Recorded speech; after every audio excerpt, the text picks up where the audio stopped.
The Assembly will hear an address by His Excellency Donald Trump, President of the United States of America.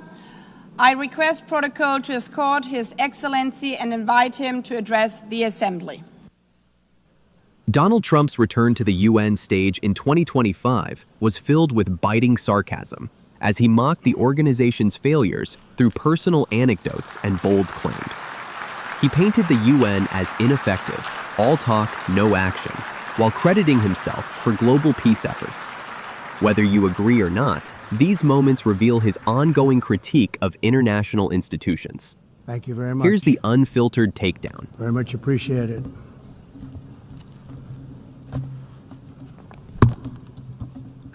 And I don't mind making this speech without a teleprompter, because the teleprompter is not working. I feel very happy to be up here with you nevertheless, and that way you speak more from the heart. I can only say that whoever's operating this teleprompter is in big trouble.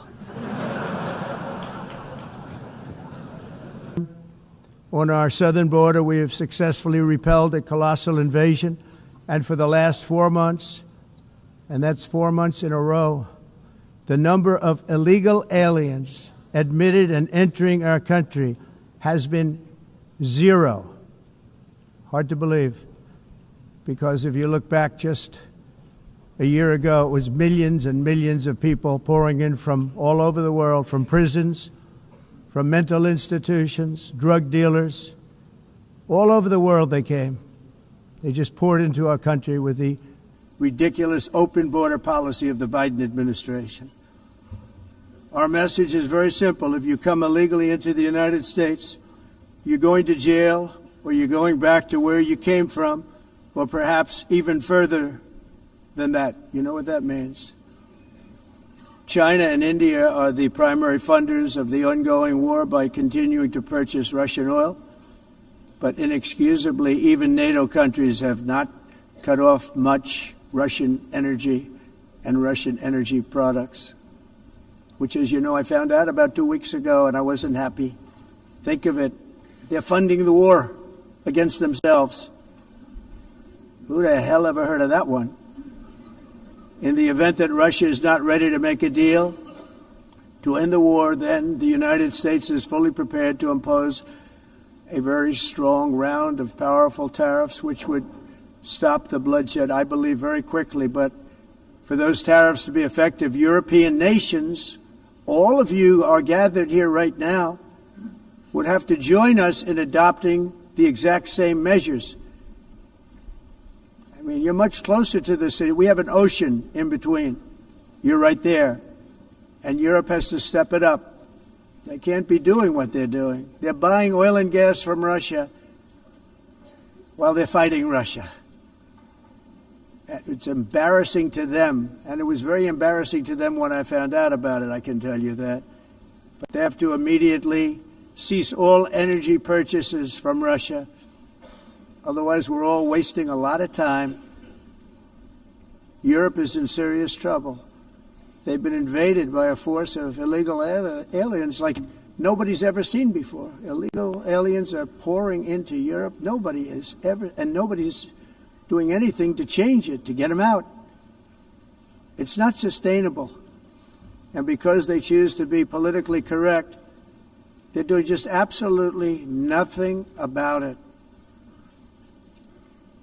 And I have to say, I look at London, where you have a terrible mayor, terrible, terrible mayor, and it's been so changed, so changed.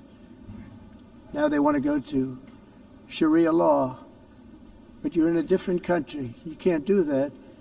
Both the immigration and their suicidal energy ideas will be the death of Western Europe if something is not done immediately. This cannot be sustained. What makes the world so beautiful is that each country is unique.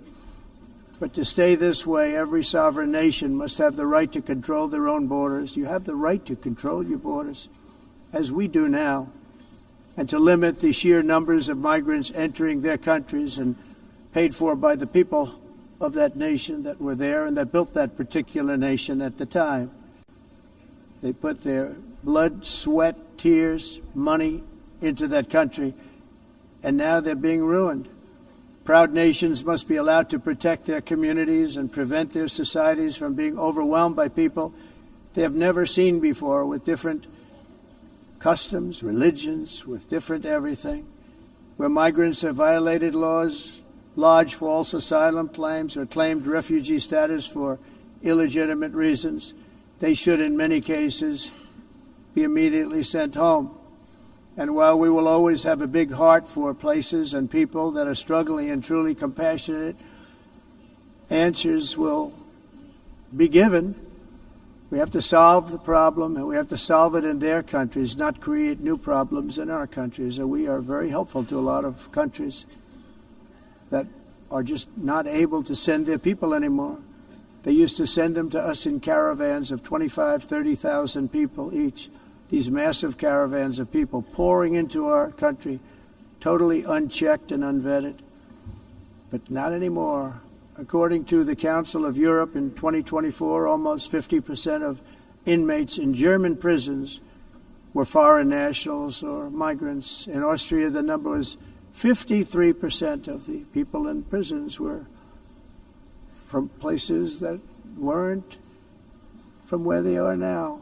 In Greece, the number was 54%, and in Switzerland, beautiful Switzerland, 72% of the people in prisons are from outside of Switzerland. When your prisons are filled with so-called asylum seekers who repaid kindness, and that's what they did, they repaid kindness with crime, it's time to end the failed experiment of open borders. You have to end it now. See, I can tell you. I'm really good at this stuff. Your countries are going to hell. The previous administration also lost nearly 300,000 children. Think of that. They lost more than 300,000 children, little children, who were trafficked into the United States on the Biden watch, many of whom have been raped, exploited, and abused, and sold. Sold. Nobody talks about that. The fake news doesn't write about it. With many others, young children who are missing or dead. And we found a lot of these children, and we're sending them back, and we've been sending them back to their parents. They said, nobody knows who they are. They said, where do you come from? And they'll give us a country, and we'll find out, and we'll figure it out, and we'll bring them back to their homes. And the mother and father rush to the door, and their tears in their eyes. They can't believe that they're seeing their son or daughter, their little son or daughter again. We've done almost 30,000 of them so far. Any system that results in the mass trafficking of children is inherently evil. Yet that is exactly what the globalist migration agenda has done, and it's what it's all about. I'm here to tell the truth. I don't care. It doesn't matter to me. I'm in New York City. I'm feeling a lot safer. Crime, we're getting crime down. And by the way, speaking of crime, Washington, D.C. Washington, D.C. was the crime capital of America. Now it's a totally, after 12 days, it's a totally safe city. Everyone's going out to dinner. They're going out to restaurants. Your wife can walk down the middle of the street with or without you. Nothing's going to happen. My people have done a fantastic job. And yes, I called in the National Guard, and the National Guard took care of business. And they weren't politically correct, but they took care of business. We got 1,700 career criminals out, brought them back to where they came from, the countries where they came from, or put them in jails. Washington, D.C. is now a totally safe city again, and I welcome you to come. In fact, we'll have dinner together at a local restaurant, and we'll be able to walk. We don't have to go by an armor-plated vehicle. We'll walk right over there from the White House. Not only is the UN not solving the problems it should, too often, it's actually creating new problems for us to solve. The best example is the number one political issue of our time, the crisis of uncontrolled migration. It's uncontrolled. Your countries are being ruined. The United Nations is funding an assault on Western countries and their borders. In 2024, the UN budgeted $372 million in cash assistance to support an estimated 624,000 migrants journeying into the United States. Think of that. The UN is supporting people that are illegally coming into the United States, and then we have to get them out. The UN also provided food, shelter, transportation, and debit cards to illegal aliens. Can you believe that? On the way to infiltrate our southern border. Millions of people came through that southern border. Just a year ago, millions and millions of people were pouring in, 25 million altogether over the 4 years of the incompetent Biden administration. And now we have it stopped, totally stopped. In fact, they're not even coming anymore because they know they can't get through. But what took place is totally unacceptable. The UN is supposed to stop invasions, not create them and not finance them. In the United States, we reject the idea that mass numbers of people from foreign lands can be permitted to travel halfway around the world, trample our borders, violate our sovereignty, cause unmitigated crime, and deplete our social safety net.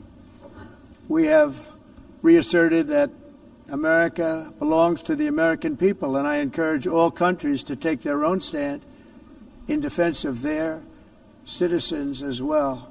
You have to do that because I see it. I'm not mentioning names. I see it, and I could call every single one of them out. You're destroying your countries. They're being destroyed.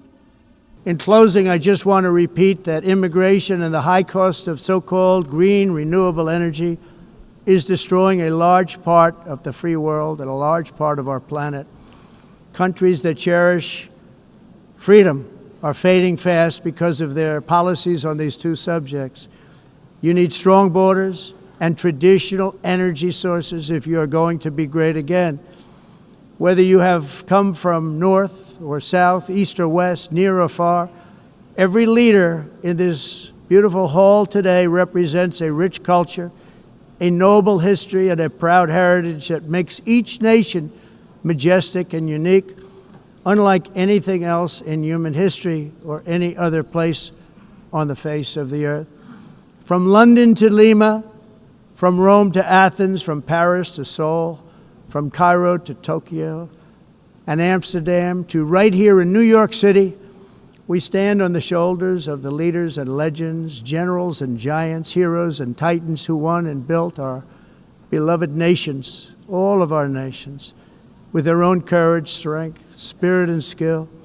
Our ancestors climbed mountains, conquered oceans, crossed deserts, and trekked over wide open plains. They charged into thunderous battles, plunged into grave dangers, and they were soldiers and farmers and workers and warriors and explorers and patriots. They built towns into cities, tribes into kingdoms, ideas into industries, and small islands into mighty empires. You're a part of all of that. They were champions for their people who never gave up and who never, ever gave in. Their values defined our national identities. Their visions forged our magnificent destiny. Everybody in this room is a part of it in your own way. Each of us inherits the deeds and the myths, the triumphs, the legacies of our own heroes and founders who so bravely showed us the way. Our ancestors gave everything for homelands that they defended with pride, with sweat, with blood, with life, and with death. Now the righteous task of protecting the nations that they built belongs to each and every one of us. So together let us uphold our sacred duty to our people and to our citizens. Let us protect their borders, ensure their safety, preserve their cultures, treasure, and traditions, and fight, fight, fight for their precious dreams and their cherished freedoms. And in friendship and really a beautiful vision, let us all work together to build a bright, beautiful planet, a planet that we all share, a planet of peace and a world that is richer, better, and more beautiful than ever before. That can happen. It will happen. It will happen, and I hope it can happen and start right now, right at this moment. We'll turn it around. We're going to make our countries better, safer, more beautiful. We're going to take care of our people. Thank you very much. It's been an honor. God bless the nations of the world. Thank you very much. Bye.